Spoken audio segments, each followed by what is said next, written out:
Our presenter today is Alice Lincoln Ward. Alice has a Bachelor of Arts degree from the University of Michigan in English and French. I'll make sure I get all this in. Master's degree in linguistics from Stanford, with additional graduate study at the Northwestern University and University of Grenoble. She's taught French at a variety of levels, public schools, private schools, community colleges, universities, most recently at Central Michigan University. And she's here to tell us about unlikely heroes.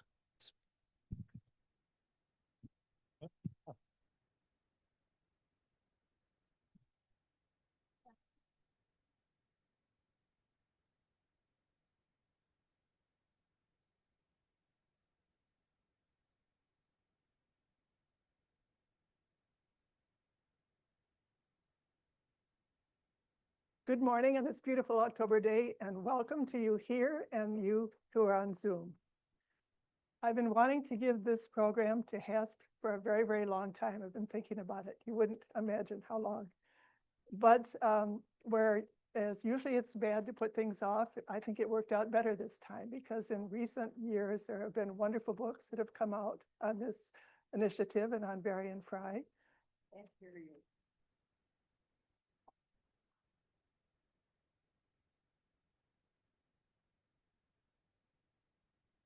Not at all.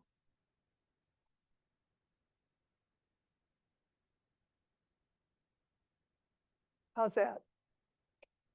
Is that good enough? Is there anything else I can do?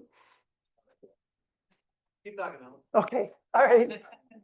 Anyways, I wanted to do this for a long time, the subject. But there is so much more, and many of you may already know about Barry and Fry and the American Center for Relief in Marseille. Another reason is the times we're in. There's the rise of the extreme right in Europe. There's the war in Ukraine, and there's a situation in our own country that make the story that you're going to hear very relevant. I have some questions for you to think about as you listen. One of them is, have you ever gotten a project or program going starting from zero? Another, have you ever had to bend or break rules in order to do the right thing for people? Have you been witness to a historical event, or was your travel changed because of a historical event? Do you have any connections to this story? And have you had big problems with travel documents? These are all relevant to what you're going to hear today. And finally, the question that is very, very difficult to answer. What can individuals do in the face of overwhelming evil? You'll see what some individuals did during World War II. So the American Center for Relief, le Centre Américain de Secours, was in Marseille at the very beginning of the war. So we're going to be going back 85 years to 1940 to Marseille, which is on the Mediterranean, before America had entered the war, but when Great Britain and France were fighting Germany. We're going to hear about how a group of young Americans and Europeans in just a little over a year managed to save the lives of 2,000 people. Artists, writers, scientists, philosophers. In the spring of 1940, there were people in New York City, people exiled from Europe and Americans, who were very horrified by what was going on in Europe and very afraid for the intellectuals and the artists who were in danger from the Nazis. And so in very short order, they started an organization, the Emergency Rescue Committee, and they raised funds, and they sent someone over there to administer a program to help people get out of Europe. The person they sent was Mary Jayne Gold, who was a young journalist and editor. And we will start with our program. So the name in French has a word secours at the end, and that means relief, but it also means rescue.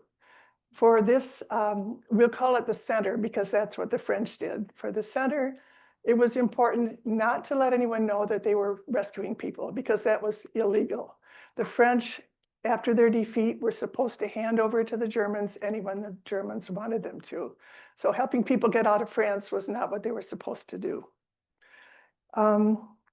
So they were rescuing people, the one meaning of secours, but they were also giving relief and emphasizing the fact that they were just another relief organization like the many that were already there in Marseille. So they did relief and rescue. These people who'd been on the run since the early 30s had very little left. Their possessions, their money was gone in many cases. And so the center helped with their living expenses, sometimes with a place to live, with advice and record keeping, although they fortunately often had to destroy the records when they were visited by the police. They helped with documents, legal when possible, but that was usually not possible, illegal documents. They had to get people out of prison before they could rescue them from France, an internment. And finally, they had to find escape routes because most of the escape routes were cut off. So here we are in Marseille, the oldest city in France. It was founded by the Greeks in 600 BC, the second largest city and the largest port in France. The French had been defeated in June 1940. The Germans were occupying the northern part of France and the Atlantic coast, the entire Atlantic coast. And so this was the last hope for people to get out of Europe and to get to safety. Since it was a large city, there were lots of consulates representing different countries. This is a picture of the current location of the American consulate. Refugees spent a lot of time at the old one, waiting to get in, waiting for documents, waiting for help. In front, there's a plaque, there's a marker, memorial to Varian Fry and what he did, but he was not appreciated during his lifetime. Of course, he was by the people he rescued, but not by his contemporaries. So this was a later addition. The center had an important ally in Consul Hiram Bingham at the American consulate. This group was a private group. It was not a governmental group, but of course they needed documents to get people out of France. And in general, as you'll see, the American State Department was not enthused about this. They put 200 emergency rescue visas at Varian Fry's disposal to start with, but as time went by, they were very displeased with what he was doing. So that's very unfortunate. You're going to hear the voices of contemporaries from time to time. And this is something that Varian Fry said. I expected trouble from the French police, but I never expected it from my own government. So about 2,000 people were rescued, maybe more when you count their wives and children in some case. And some of these names are very familiar to us, some of them not so familiar, or they might have been a few decades ago. So we have artists, we have the sculptor, the Lithuanian sculptor, Jacques Lipchitz. We have Hannah Arendt, philosophical thinker and writer. Herta Pauli was a writer who was very successful in the United States, as was Lion Feuchtwanger. Otto Meyerhoff got the 1922 Nobel Prize in Medicine and Physics. So these are just an example of some of the people. There were many, many more who were rescued and who have had important things to contribute. Now we're going to talk about the American rescuers. And when Fry came in August 1940 to Marseille, they had already been in France for a long time and they were fluent in French. So Varian Fry was the most important. He stayed the whole time in spite of many people wanting him to leave. Then Vice Consul Hiram Bingham was very important. He gave much support to this effort. Miriam Davenport and Mary Jayne Gold have connections with Michigan.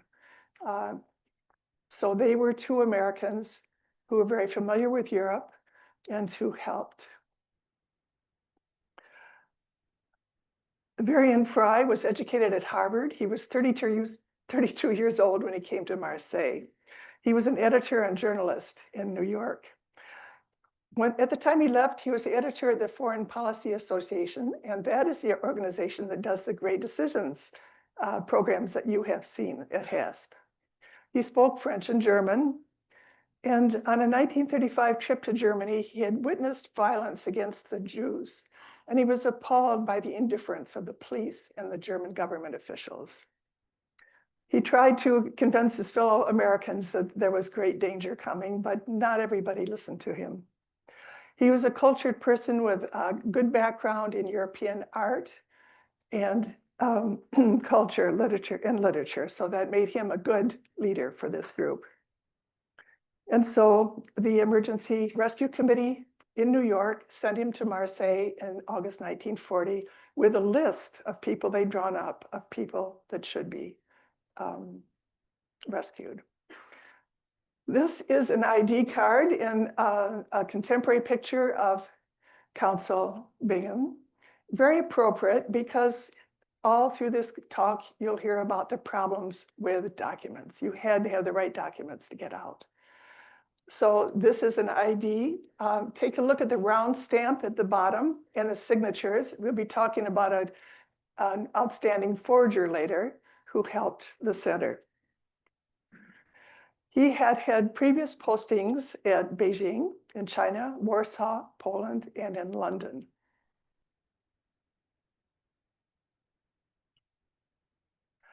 Here's an early picture of Marion Davenport and Varian Fry. Often at nighttime, they would discuss the cases of the day, and that may be what they're doing here in the picture. She was a graduate of Smith College, and she'd been studying at the Institute of Art and Architecture in Paris. And Fry said that she spoke French and German like few Americans do. So in interviewing people, and particularly artists, she had the background to do it. She knew about artists and art in Europe. If we think about it, we were in France, and you would think all you need is French. But of course, there were German officers there, and that many of the refugees were German. And so knowing the two languages was very helpful. And I don't have time to tell the story, but even being able to eavesdrop is helpful. And one person saved their life by hearing that a German soldier was saying, "I'm going to get him tomorrow." So, but being fluent and really being able to talk to people was important skills that these people had. Mary Jayne Gold, how many of you are familiar with her? Okay, that's good. She's a local person, you might say. She was the daughter of a wealthy Chicago industrialist who developed a system for heating passenger railroad cars. So they had a lot of money. She had French nannies growing up, so she knew French very well. And she had spent her 20s in Europe. She had a very elegant apartment in Paris in 1939 when this story begins. She used her wealth to support the work of the center. And from age 4 until age 19, when she went off to finishing school in Italy, she spent her summers on the north side of Lake Makatawa. How many of you have seen Marigold Lodge? I had the good fortune to go in there once too, when a group was about to come. It is beautiful inside and outside, and the grounds are beautiful too. It was built in 1913 in the prairie style for Egbert Gold, and it's on Superior Point. And they were a wealthy people. They had the head of the Italian finishing school come out here to meet Mary Jayne before she went there, and I'm sure it was an all expenses paid trip. She gave, Mary Jayne Gold gave this to Marigold Lodge, to Hope College in 1969, but it was too expensive for them to keep up. So they leased it to Herman Miller in 1977, and they bought it in 1979. And here you can see the interior. There's a mixture of Herman Miller furniture and the Gold's furniture, which the Herman Miller people refurbished. It's used as a conference center and guest house. Mary Jayne Gold contributed a lot to the work of the center in rescuing people. She had her own airplane and she had a pilot's license, and she donated her airplane to the French military at the beginning of the war. She supported the center in many ways. She gave money to a town in southern France, which was Montauban, which is one of the early centers of resistance. The bishop there and the mayor lived out loving your neighbor, and they were against and publicly against anti-Semitism. Another thing she did was to fund the Gold's list. Now, as you remember, Varian Fry had a list of people he had to save, about 200 people. But the folks working at the center soon realized they couldn't just save those 200 people and leave. There were thousands of others who needed help. And so Mary Jayne Gold helped by funding some other people, their rescue. And finally, she rented a villa for the staff and refugees, as you'll see later.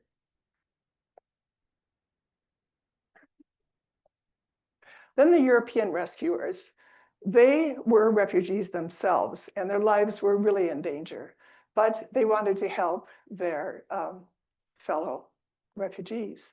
Here's a picture of Bill Fryer. You may have seen that there was another name in parentheses.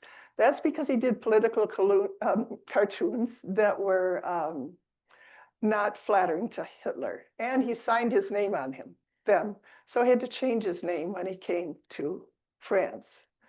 So here he's at his desk, and you remember looking at the ID card that we saw earlier.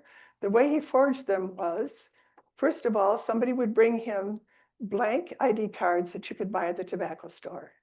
Then he would take a small glass that was exactly the right size as the round stamp and carefully paint ink around the edge.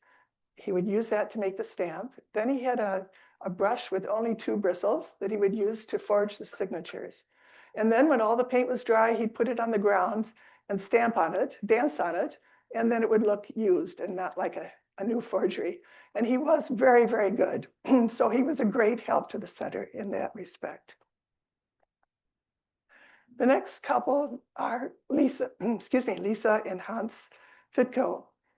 And Lisa was born in the Austro-Hungarian Empire, which is now Ukraine, interestingly in a city which is giving aid to the refugees from the war in Ukraine.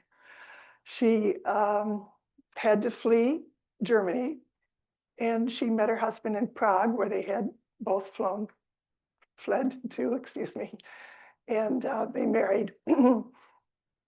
He was a journalist.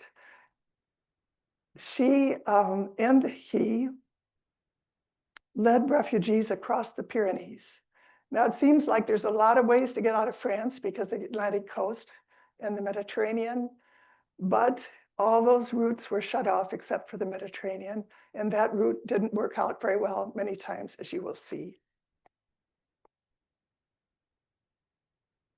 The 1930s in Europe, this is what was troubling people who really knew about the situation in America that caused them to found the Emergency Rescue Committee. Hitler came to power early in 1933, and many refugees left at that time. They could see what was going to happen. From 1936 to 1939 was a Spanish Civil War just over the border from France. In March 1938, Hitler annexed Austria. In 1938, several countries signed the Munich Agreement, allowing Hitler to take part of Czechoslovakia. And in March 1939, Great Britain and France guaranteed the borders of Poland. Now, something that's not on here is July 26th, 1934, because Hitler had made a previous attempt to annex Austria. Austrian Nazis killed the chancellor, and Hitler expected that that would make the country fall into chaos and that he would be able to take over. But that didn't happen. The military restored order. It happens that my mother was on a grand tour in Europe at that very time. On July 26, 1934, the group had gotten up early. They took the gondola to the railroad in Venice, and they took a train at 7 a.m. that was expected to come in at 10 p.m. to Vienna. And here's what my mom wrote. It's rumored that Dollfuss, the Austrian chancellor, has been assassinated. There are soldiers on guard all around. For some reason, we detoured today through Yugoslavia, and so will not arrive in Vienna till about 1 o'clock a.m. if everything goes okay. There are many conflicting rumors about. It's all very confusing. I hope everything is all right. The country today has been most beautiful. Mademoiselle, that was her French teacher, and I went into the next car and watched the scenery fly past. It was dark in the car, and outside a dark cloud hung over the otherwise bright moon, a cloud over Austria. And as we dashed along, I felt uneasy and restless inside, for all along the quiet countryside were soldiers on guard in ones and twos. You remember that Great Britain and France had agreed to guarantee the borders of Poland. And when Hitler invaded Poland, they were obligated to go to war. So they declared war on Germany on September 3rd, 1939. And then the spring of 1940 was a terrible time because Hitler invaded many countries very quickly. In April, Denmark and Norway. In May, very close to France, Luxembourg, Netherlands, Belgium, and parts of France. On June 14th, the French entered Paris. On June 18th, a note of hope, de Gaulle, who had escaped from France, announced the resistance. Some people say that what the center was doing was resistance too, and it was. And on June 22, 1940, the defeated French signed the armistice with the Germans.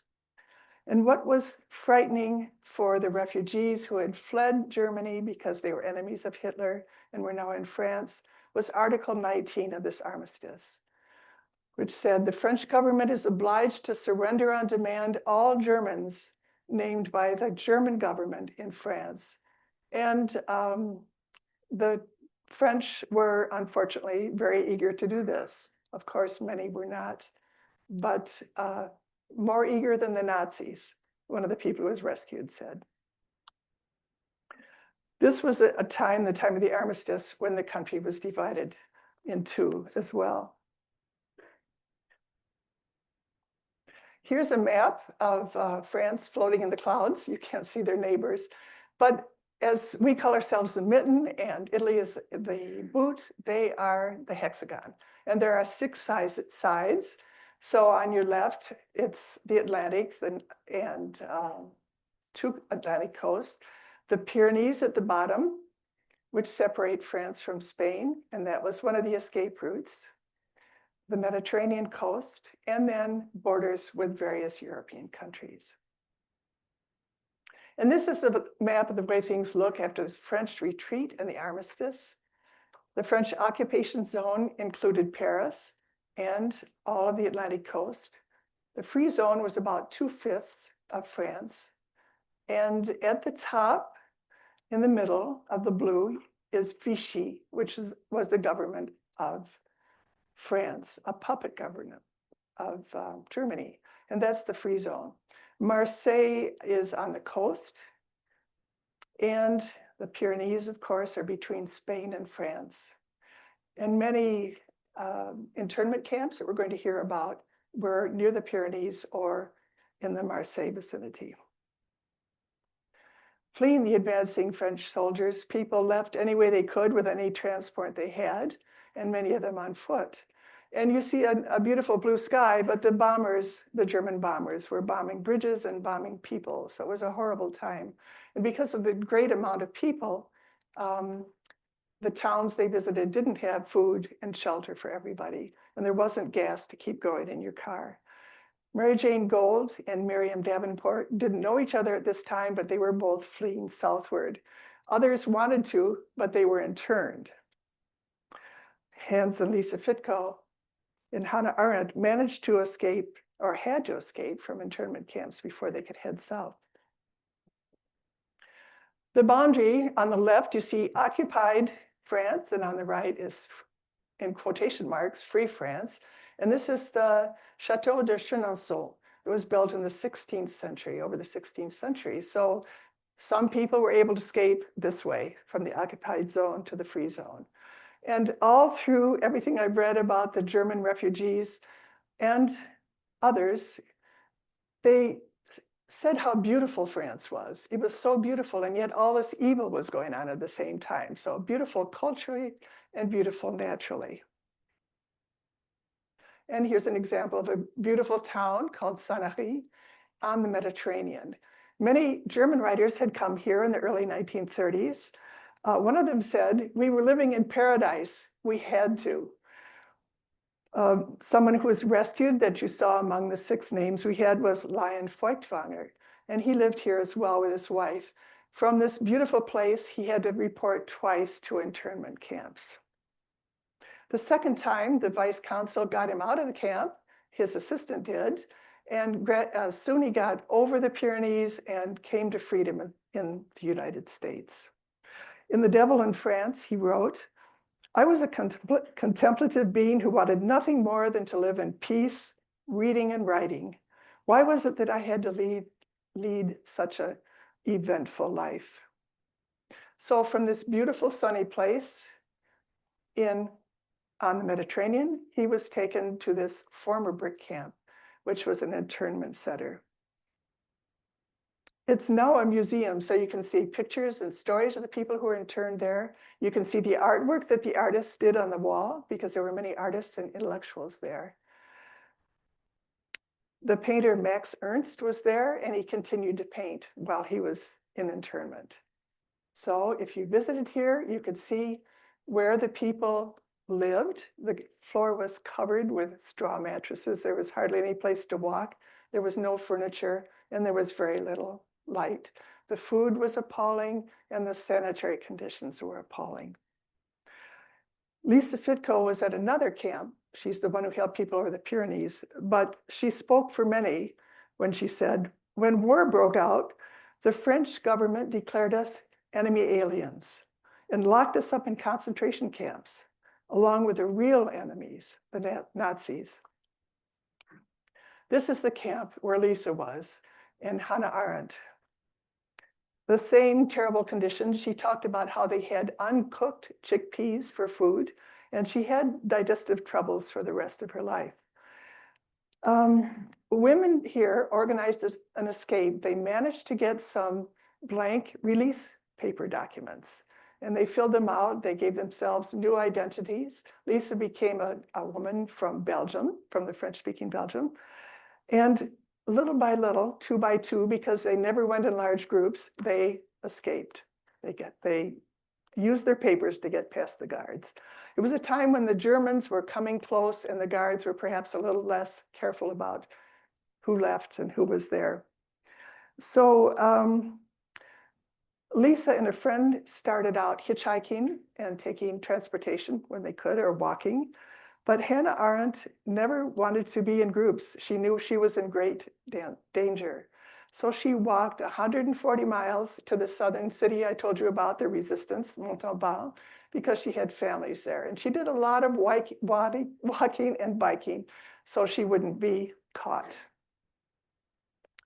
Well, into this misery comes Varian Fry. He took this flying boat from New York to Lisbon. And he had the list of people. He had $3,000, the equivalent of $69,000, taped to his legs so the customs officers wouldn't find it. And he had a return ticket for the end of August. So somehow the Emergency Rescue Committee thought he could get 200 people out in 3 weeks. And of course, that didn't happen. He didn't fly back again until November 1st, 1941. So he managed to stay a long time, but you will see how difficult that was for him to stay. And he arrived in Marseille at the St. Charles train station with its sculpture stairs. This was the beginning of freedom for many of the clients of the center, but it was also a place where the police were frequently there checking people and rounding people up and arresting them. So many people tried to avoid it if all possible. And then from those very stairs, you see on one of the main streets in Marseille, On the right, the building that has the dark horizontal lines is the Hotel Splendide. And that's where Varian Fry went and opened the center as quickly as he could. One of his first jobs was to locate the people. And that was difficult because people had not had any address for a long time. They'd been fleeing for a very long time. She describes her visit. Varian Fry was sitting at a bare table in his room. The police had rounded up his clients the night before, and so to be safe, he had destroyed all the documents he had except for the list, which he absolutely needed to keep. And he did get the prisoners out. Herta said that he interviewed her in fluent French and that he found her name and the name of her companion that she was traveling with on his list. So she was one of the people to be saved. The companion was a German poet and satirist, and when she came down and told him about the visas and about how they were on the list, he said, "So now we are on two lists. One delivers us to death, and the other saves our life. Maybe." Well, to travel in Europe, you know, since the European Union has come into being, you need fewer documents than before. But you needed a lot of documents at this time. Passports were one thing, but many did not have them anymore. Hitler had revoked their citizenship, or their country no longer existed, Czechoslovakia, Lithuania. And a passport revealed your identity. And many of these people were very well known, and they had made no secret of their anti-Nazi sentiments. So that passports were a problem. A solution was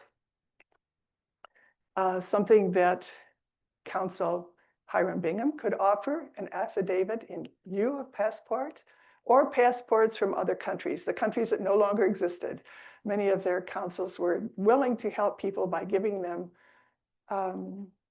passports to their non-existent countries. But you really needed a lot of visas. For France, you needed a travel pass that was a sauf-conduit, safe conduct, but rather than being safe, it just assured that you could go certain places in France. Spain, you needed an entrance visa, a transit visa, and an exit visa. For Portugal, you needed an entrance visa, a transit visa, an exit visa, and proof that you had paid for passage on a ship because they did not want you staying there. They wanted you to move on. And what made getting documents so difficult was, first of all, you had to have so many, and you would get one, but another one would have expired because you had to wait so long. And then you often had to get to Marseille to pick them up. But again, you needed to be able to have permission to travel to Marseille, and the police were constantly checking and rounding people up. And the other thing was that policies were constantly changing. What you had to have and didn't have to have changed. So as I mentioned, the Czech Council was very kind about issuing Czechoslovakian passports to people. And when Lithuania was overrun or occupied by the Soviets, they also had passports.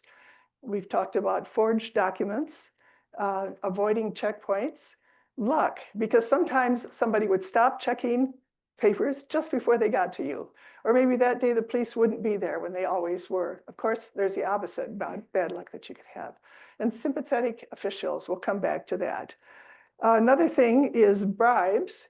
And when Lion Feuchtwanger was sent to the Pyrenees, he was sent with a backpack full of cigarettes to bribe the officials that he would meet when he got there. Quick thinking of an answer or seeing a route of escape that nobody else sees, help people. And then just finding ways to avoid the guards and avoid the police. But let's get back to sympathetic officials. Not everybody agreed with what the Vichy government was doing. They did not want to collaborate, and they did not want to turn people over to the Germans. Here's what Lisa Fitko wrote about them. None of us could have survived without the help of French people in every corner of the land. French men and women whose humanity gave them the courage to take these fleeing foreigners in, to hide them, and to feed them. So with Marseille being on the Mediterranean, you would think that people would escape that way. But unfortunately, there were police at the dock. You had to go to Lisbon for any transatlantic passages. There were storms that stopped people from continuing on a boat they were on. So that's what made sea passage difficult. By land, it would be easy if you had the proper documents, although most didn't. You'd go to the border with the train, you'd take a tunnel under the Pyrenees, you'd change onto a different train because there was different width of track in Spain. You'd continue on to Portugal and to Lisbon, and then you would take a ship to the United States. But very, very few people could do that. So the solution was to go over the Pyrenees rather than under them. As you can see, it's very steep and rugged terrain. There's no place to hide. There's nothing to pull yourself up on or keep yourself from falling down. You had to memorize the route. You could not have a map on you because that would be a sure sign that you were trying to escape. So it was very important that Hans and Lisa had the physical strength and the desire to help people make their way over the Pyrenees. You did have to stay away from established paths and go places where nobody else went in order not to be seen. So now that we've seen some of the many difficulties that faced the center and the people working there, let's go back to October 1940, 85 years ago, exactly 85 years ago, and see what was happening, see the other difficulties that they were having. First of all, they were lucky to get new headquarters. We'll come back to that. The Fitcos had agreed to take refugees over the Pyrenees. They had already been doing it, but now they were going to do it for the center as well. And this was a sacrifice on their part because they had the papers, they could leave. And for many people who didn't leave the first chance they had, they never had another chance and they were killed. But the Fitcos, after some reflection, decided to stay. I've said what help Hiram Bingham was, the vice consul of the American consulate in Marseille. But the consul, the head of the consulate, asked him to leave. They didn't like that he was involved in illegal work, and to help people escape was illegal, using forgeries was illegal. Mary Jayne Gold actually freed some prisoners. They thought that her youth and the fact she was well-dressed and attractive might help with a male commandant at this particular camp. There were 4 people there that they wanted to save. It didn't work out quite the way she thought. They were supposed to meet for dinner, but the commandant did not show up because the Gestapo came to his prison to inspect things. But he did let the 4 go. But that wasn't the end of the story, unfortunately. Their guards got drunk, which is good in Marseille. And someone from the center arranged for them to get on an old sailboat that already had a lot of people on it. I see you smiling. You know this is not going to end well. And this is a storm that came up. And although the men wanted to continue on, others wanted to go back to land. So as soon as they got back to land, these 4 men, they were arrested again and taken right back to camp. So they did all eventually escape, which is good. And Mary Jayne Gold actually saw one of them in Pennsylvania in 1976. And she thought maybe he'd be angry that the escape didn't work, but he was still grateful to her.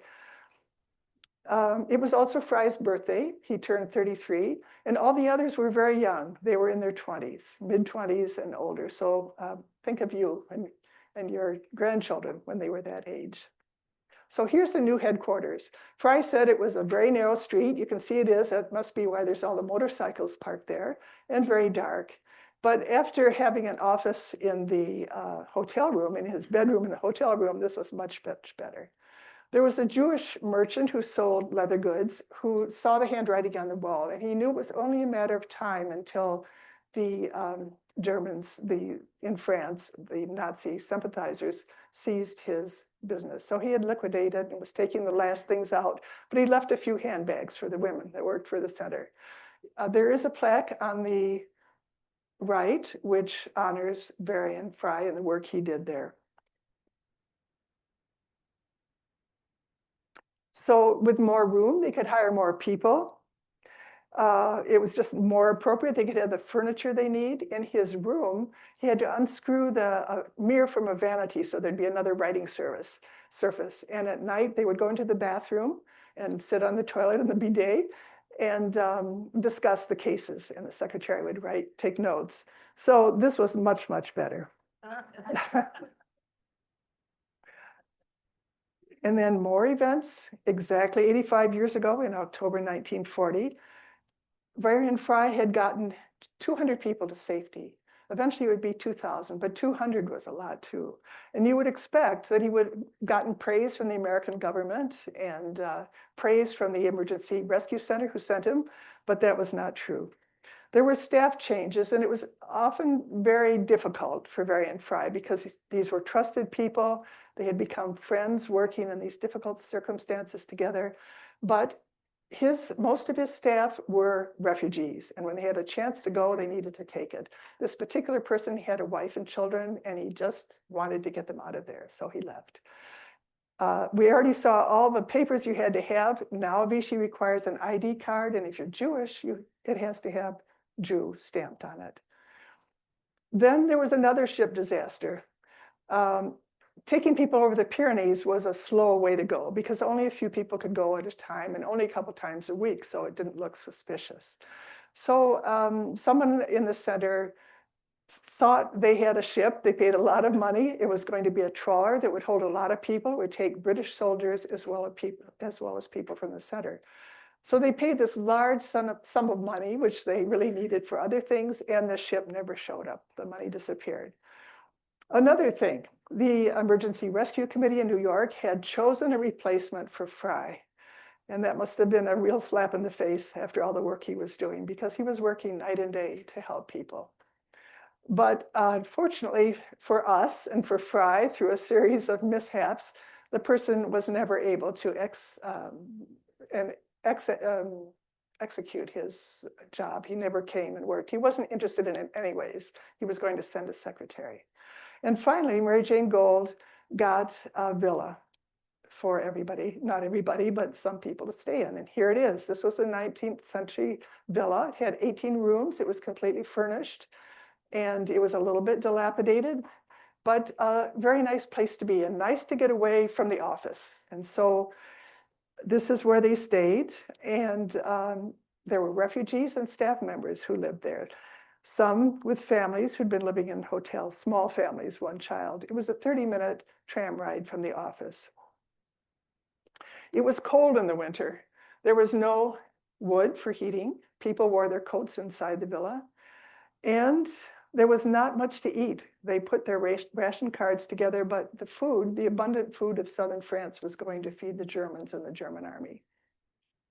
So this was kind of an exciting place because one of the people living there was André Breton. He was the founder of Surrealism, and he had written a Surrealist manifesto in 1924. So some unusual things went on here. People came on Sundays to visit André Breton, and they had an extemporary art exhibit. So when they ran out of room inside, they hung the paintings on the trees outside. Max Ernst was not living here, but he visited. He carried his paintings everywhere he went, so he had everything needed to have an exposition like this. Last year was the 100th anniversary of Surrealism, and there's going to be a wonderful exhibit starting on the 8th of November in Philadelphia. So if you're there, you might go to the Philadelphia Museum of Art because the pictures are from all over Europe. And apparently the Philadelphia Museum has a lot too. And here's one of his paintings. I think it's on the picture that we just saw. It's called Solitary and Conjugal Trees. He did carry his paintings everywhere in a roll under his arm. He carried them when he was interned and when he went from place to place. And we're going to see how they saved his life, probably. Most people went by a train station that was close to the Mediterranean, but Max Ernst thought that this one might be better because it was further interior. This was the largest train station in Europe when it was built in the 1920s, the second largest, excuse me, and you can see that it's very, very large. One wing was for the French on the French side, and the other one was for the Spanish. Now it's a luxury hotel, and I would love to stay there. And in the back, you can see how difficult it is to go over the Pyrenees. So Max Ernst got here, went to the French official, who immediately seized his passport and said, "You have to go back to France." Fortunately, a lot of these refugees didn't give up. He wandered over to the Spanish side. The Spanish official wanted to see the paintings, and he was very impressed with them. So he and some tourists and Max Ernst put them up in this long hall. And the French official came over to see what was going on, and he was impressed too. So when Max had rolled his paintings and wrapped them back up again, the French official took him and pointed outside and said, "There's 2 trains out there. One of them is going to France, and one of them is going to Spain. Be sure you get on the right one." So he got on the Spanish train and made his way to freedom.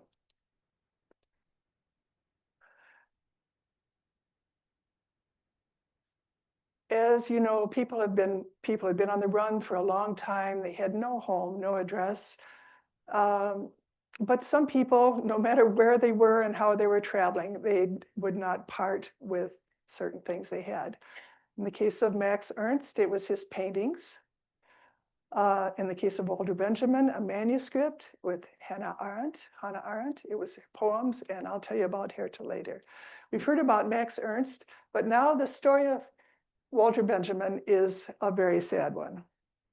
He said that this manuscript that he had in his attaché case was more important than life itself. And he wanted to get himself out of France, but he really wanted to get the manuscript out where it could be published. He was not in good health, although he was only 48 years old. And the route that they took was new to Lisa and Hans. And so Lisa suggested that they do a practice run. It was very hard for Walter, but he would walk steadily for 10 minutes and then rest, walk steadily for 10 minutes and then rest. When they got to the summit where the Fitcos would point people where they should go to descend into Spain, she said that they would turn around. There were 2 other people along and come up the next day. But Walter Benjamin knew that he could never make that again. So he insisted on staying there with no cover, no bedding, no food, no water. The next day when Lisa and the other 2 came back, he was there, smiling, ready to go. But when they got into Spain, the official turned them back. The official said they could not enter Spain. And he knew that he couldn't go back to internment camps again. So at least he had gotten his manuscript to safety. They spent the night in a hotel there, and he committed suicide. But the sad thing is that his manuscript has never been found. And nobody even knows exactly what it might have been. It was so important to him that he never parted from it. But it didn't make it to safety, apparently. And I have felt sad. I found this kind of a stressful thing to think about, these events, because the people had such terrible lives, and it was unnecessary that they be followed like that and persecuted. But I was happy to see that one of Walter Benjamin's books did get finished. It was incompleted and translated to English, and it's some libraries in Michigan. And I would like to read something to you because a lot of the cultural entities have lost their funding. And one of them is the one that supports MailCat, that helps support MailCat. So I have got books from the U of M, from Hope College, of course, from Albion College, from Eastern Michigan for this talk. And I appreciate it so much that I didn't have to travel to all those places and find the books. Here's what is on the paper that I must not remove. It says, MailCat is a statewide multi-type library resource sharing program. The Mail project was made possible in part by the Institute of Museum and Library Services. That's the one that lost its funding recently through the Library of Michigan. And museum sites online have been very helpful too. So this is something that really, really needs to be funded.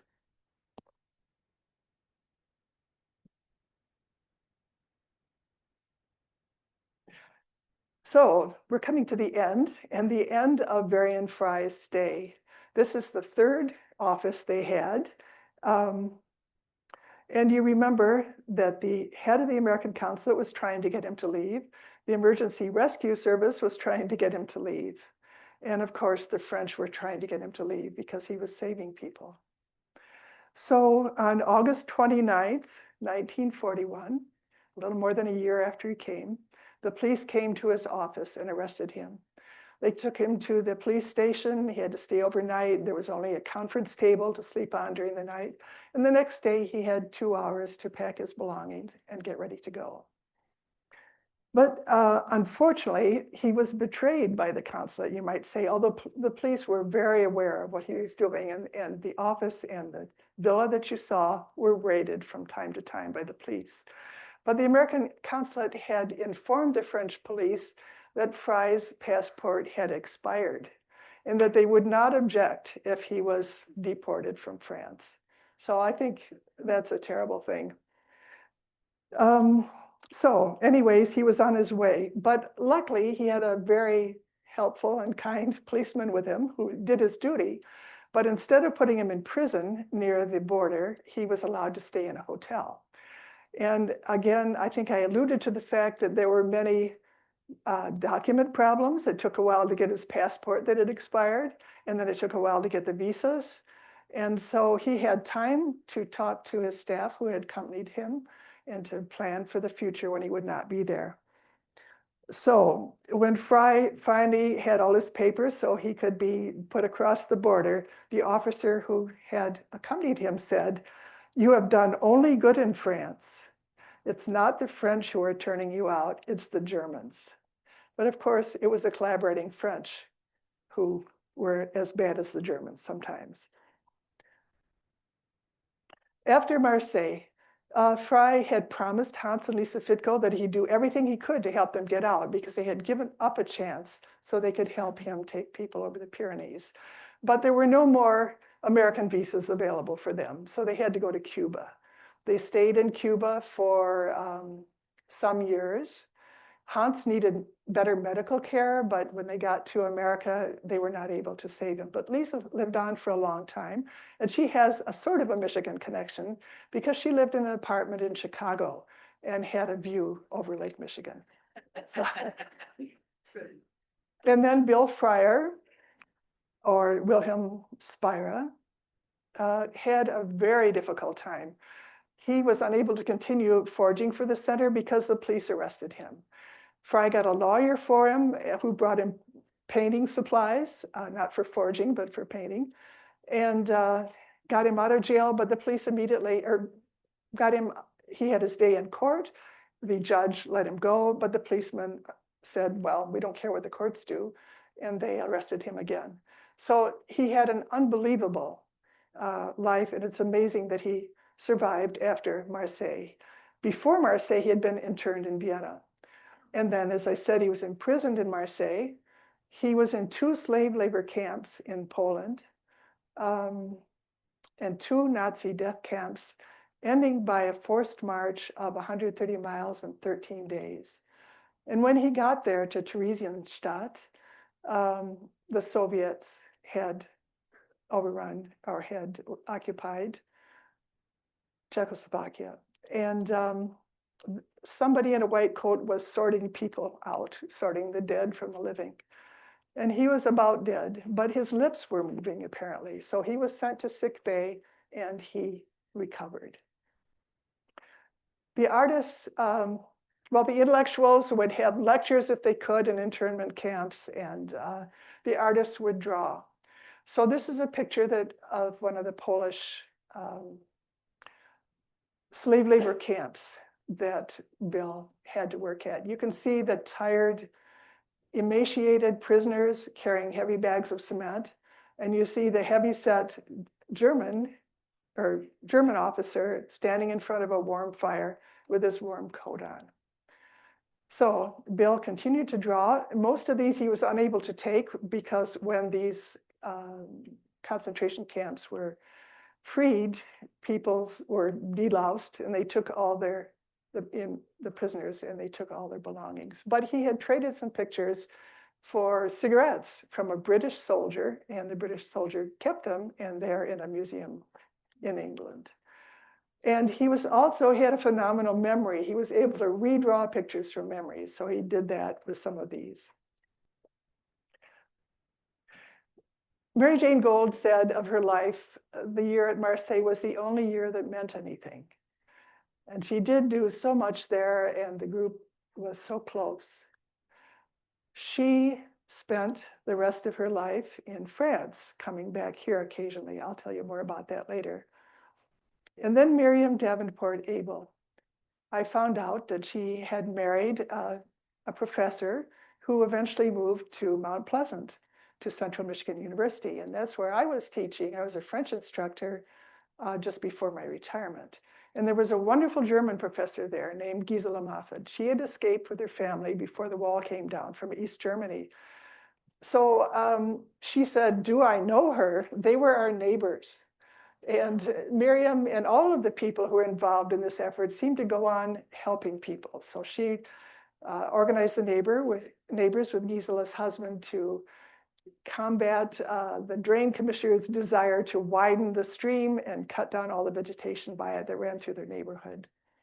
So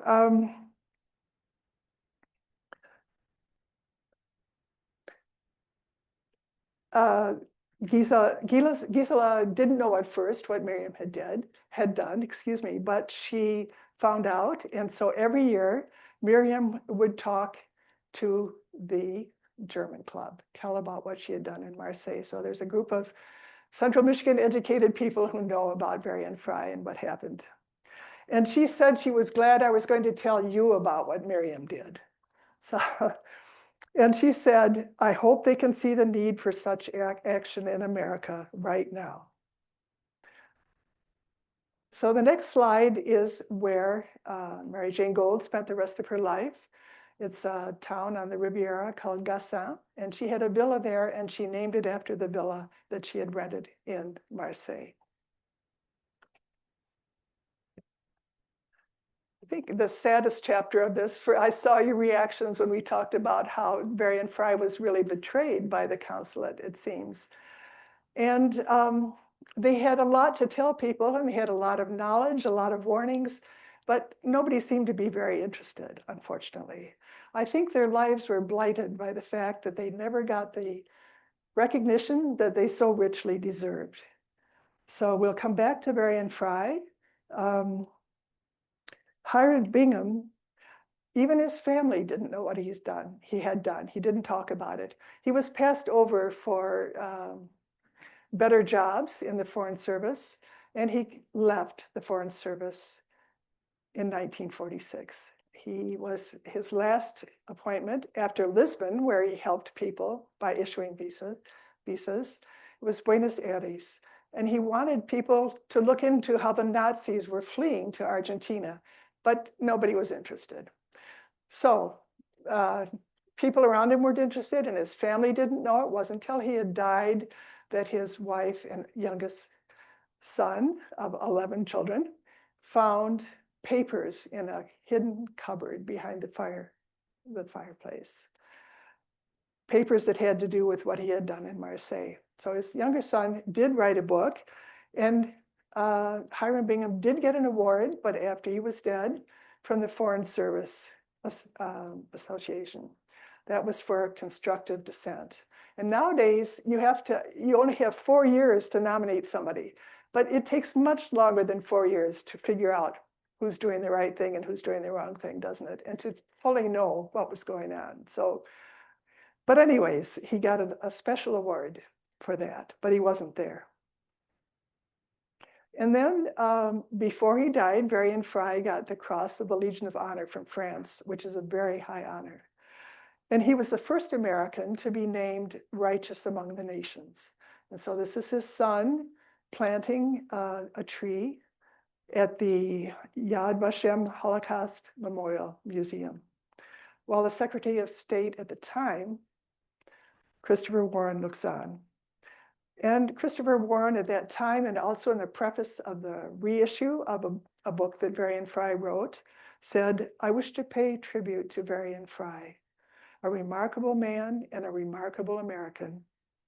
Regretfully, during his lifetime, His heroic actions never received the support they deserved from the United States government, particularly the State Department.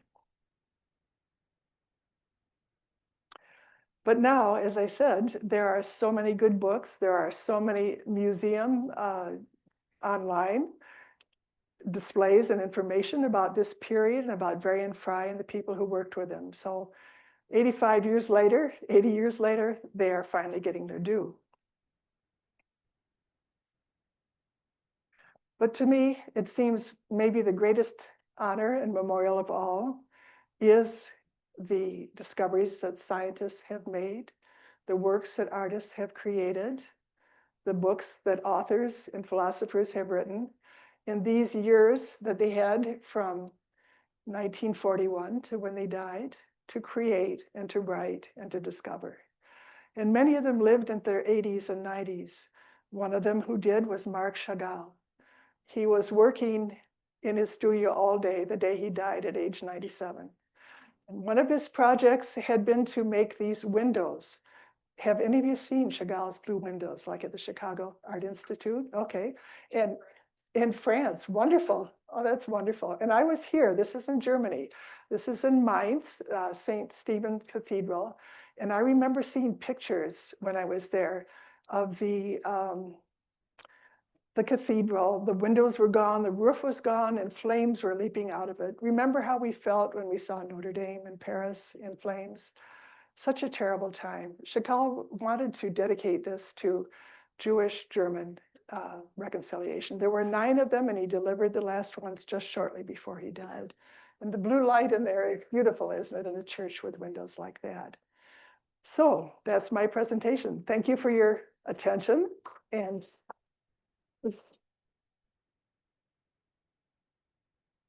we'll take your questions. And if we have time, I hope you will tell me the answers to some of the questions I asked at the beginning.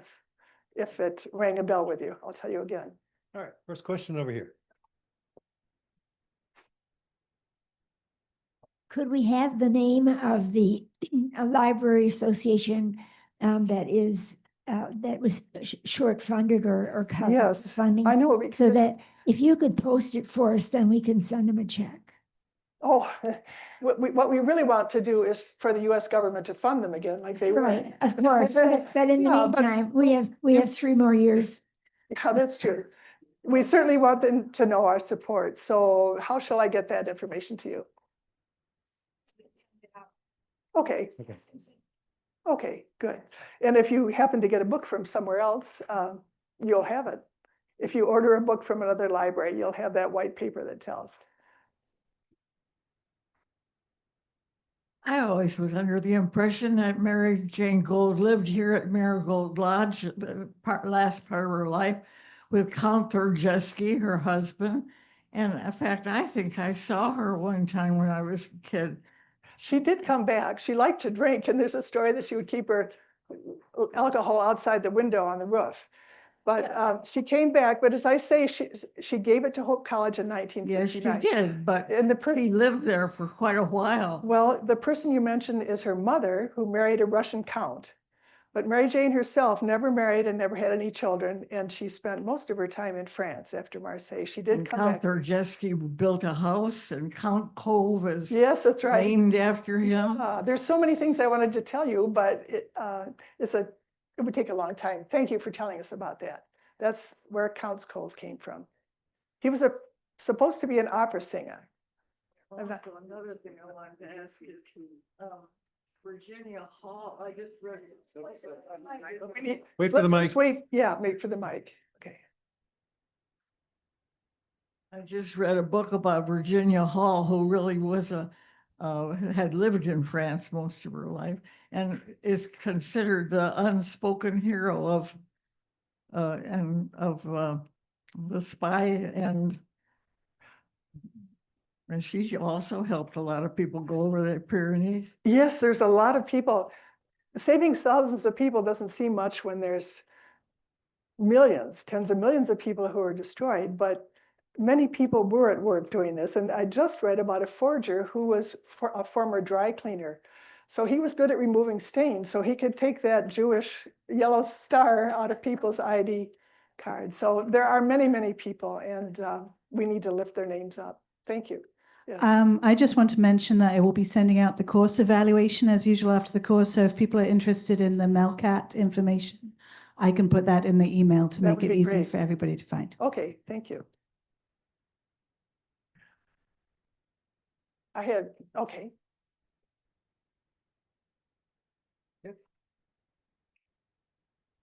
You were mentioning that a lot of the escapees were going through the Pyrenees. Were not the Franco's fascist troops sometimes collaborating with the Germans to capture some of these individuals who were trying to escape? Yeah, that's a good point. Spain was officially neutral, and Hitler tried to get them to join the war effort, but he said, everything's destroyed, we really can't do that. And their policies changed. What I meant to say about, but they seemed to be okay about letting people through. And of course, it was a transit visa, so you weren't going to stay there. You were going to keep going all the way through. What I was going to say, I mentioned earlier that things were constantly changing, what you had to do or didn't have to do. And Hannah Arendt said that if Walter Benjamin had gone the day before, he would have gotten through. And if he'd gone the day after, he wouldn't have gone because Varian Fry would have told him he couldn't, they wouldn't let him through. So chance was involved and changes, and apparently they didn't, I'm sure some people were captured, but I didn't read anything about that. No, but that's a very good point. And that, of course, people fleeing Franco took the opposite direction over the Pyrenees to get into France, but then they were stuck in France when the Germans came. Let me just, while you're thinking of questions, show you two things. Both Varian Fry and Mary Jayne Gold wrote about their experiences. This was right after the war, but then he made actually, this is not the one for adults. This is the one for students. Do you remember scholastic books from your childhood? Well, this is a scholastic book. But his books were not of great interest to people. They didn't sell real well. Mary Jayne Gold did the same thing. In English, she wrote a book about her experiences in the 80s. It's a little bit risque. So, and there's only 2 copies in English in Michigan, as far as I can tell. So, and unfortunately, not in our library. But maybe you've encountered a book that changed your life somewhere. There was a French-American maker of documentary films. He made one about a village in France that saved many, many Jews, a Protestant village called Weapons of the Spirit. And maybe we can get that here sometime at our theater, Knickerbocker. Anyways, he discovered her book in English in a used bookstore, and it had it translated into French, and he wrote a preface to it, and it sold very, very well in France. And so in the French version, it was a top seller, and in the English version, it wasn't. And I have another book in German that was just written, excuse me, and that was a bestseller. It was on Varian Fry and what happened in Marseille, a bestseller for 6 months. And it was in the top 5 for 5 months. So late, but they're getting their due, Varian Fry and the people who worked with them. Okay, can I ask you questions, or do you have more questions?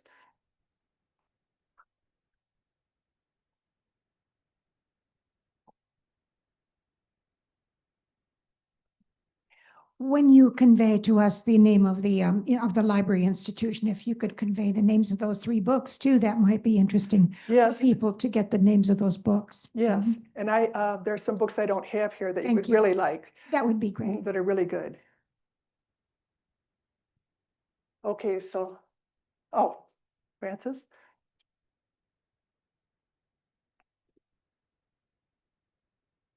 Thank you.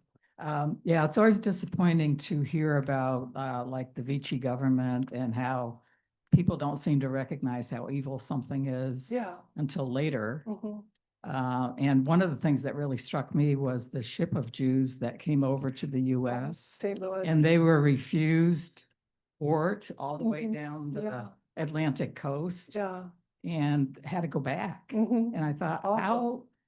how, it just showed how strong anti-Jewish sentiment was even Yeah, in the US. It's very troubling, very sad.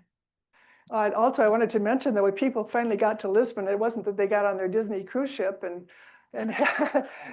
these were freighters that had been converted for troop transport. So they had very bad, they were they were under deck and airless beds, and the food was not good, although somewhat better than internment camps. So their journey wasn't over. And of course, some got to America and were never able to do anything here or to be recognized like they had been in their own country. But others were very, very successful. And Herta Pauli wrote many children's books. She was Catholic, and many of them were about Christmas or American history for children. So she wrote in the 40s, 50s, and 60s, and you might just have one of her books in your attic. Maybe somebody in your family had them a long time ago. All right, so you've got to answer my questions. And the first one was, have you ever gotten a project or program off the ground with starting from zero, like Marion Fry did? Maybe you didn't even have $69,000. $3,000 is what he had. Anybody think of an example of that? There are actually a couple of opportunities for people right now about things that are happening. There's a organizing of a rapid response team to help people who are in the process of being disappeared by ICE and to do family support when the breadwinner gets taken. So that's something that everybody in this room can help contribute toward. Hope Church is going to be the fiscal agent for that. And there's also a group called the Rainbow Railroad that's more of a worldwide group about countries in the world where you get killed for being gay. And this is patterned after the Underground Railroad to help people escape, and all that's very expensive. So everybody in this room can help with these contemporary efforts. Maybe we can put that in. Thank you. Yeah, could we have that in the, with the evaluation too? Okay, Okay. very good. Anybody else? Yes, Lee.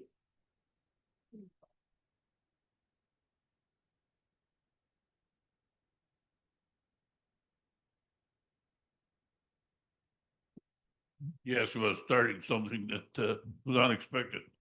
My wife and I were going to Louisiana for our son's wedding, and 911 had, Katrina had just happened, Mhm. and it was low on our radar at the Methodist Church.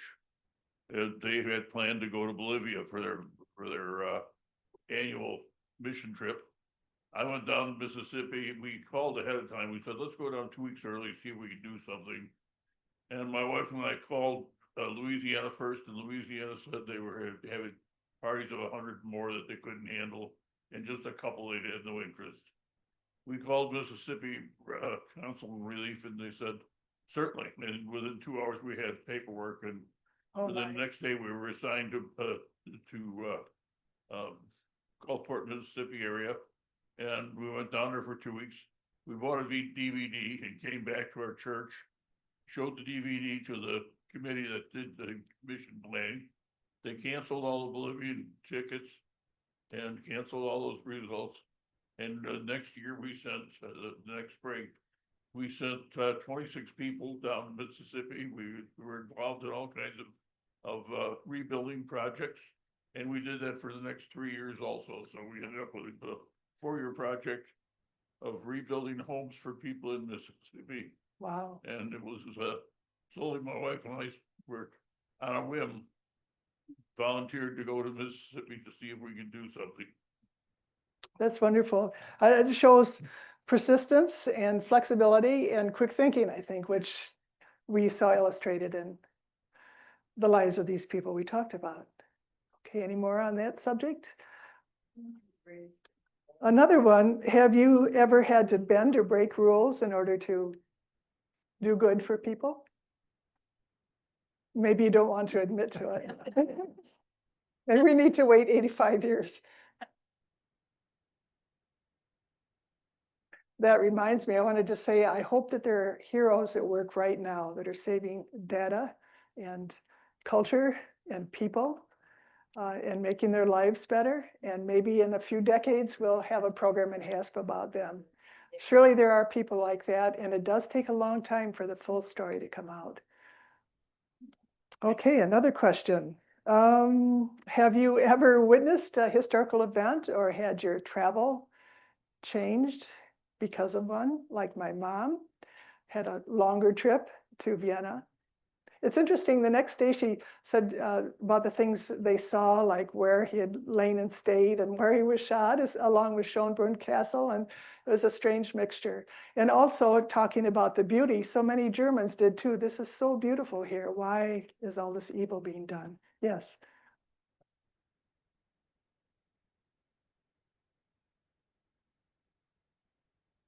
I was an F-14 flight instructor in Oceana, Virginia, and we were supposed to ferry Iranian F-14s and had the visas and all ready to go a week, and then they blew up the Oak Club and never made the trip. Huh. Why not? Well, the Officers Club, and they closed the shop. Oh, right. Oh, my. We were, maybe some of you have done this. We were on a canal trip in the Netherlands, and our route was changed because they had discovered an unexploded World War II bomb where we were going to go. So we were happy to go a different direction. Okay. Have any of you had horrible problems with travel documents or other documents? No? We don't have to use them very much, do we, when we go to Ohio? And yes. I did not, but we helped bring Vietnamese refugees and resettled them. And we had a gentleman who we got his son, he and his sons got out. His wife and daughter took us 5 years to get out of Vietnam and brought here. Oh. He had worked for the U.S. Consulate, the U.S. Army, sorry, in Vietnam. He was on a death list, so they had to bribe their way out to escape. But the daughter and the wife, it took us more than 5 years with a lot of paperwork and a lot of begging and pleading to get them to come to the States and join the family. It helps to have an ally on the outside. Some of these refugees did. Someone in America trying to get papers for them, or somebody outside the prison to help them get out. Yes, when the Vietnamese came here and people opened their homes to them. And think of Andrew Lee, remember him? His wonderful piano player, how much they have added to our lives. Okay, yes.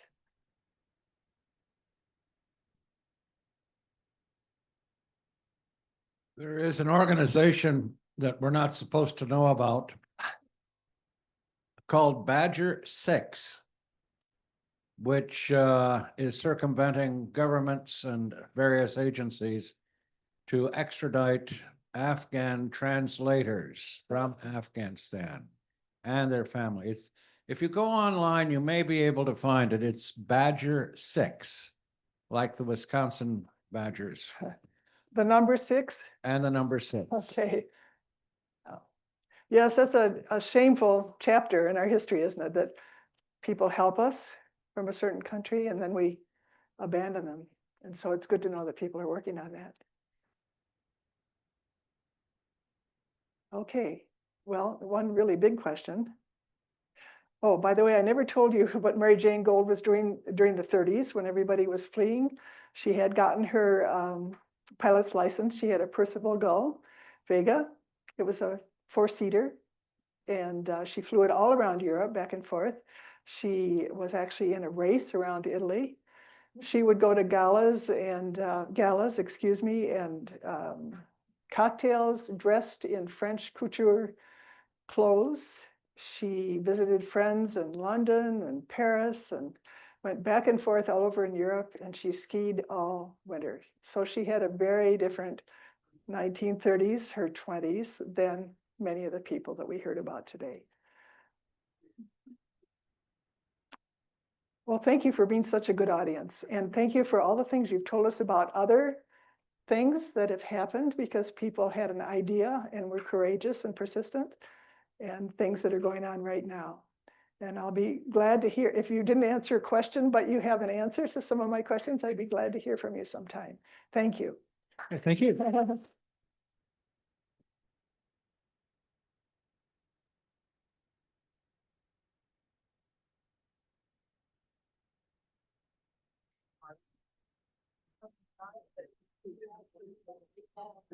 Very well done. Oh, thank you. Hi. Well, there's an oral history.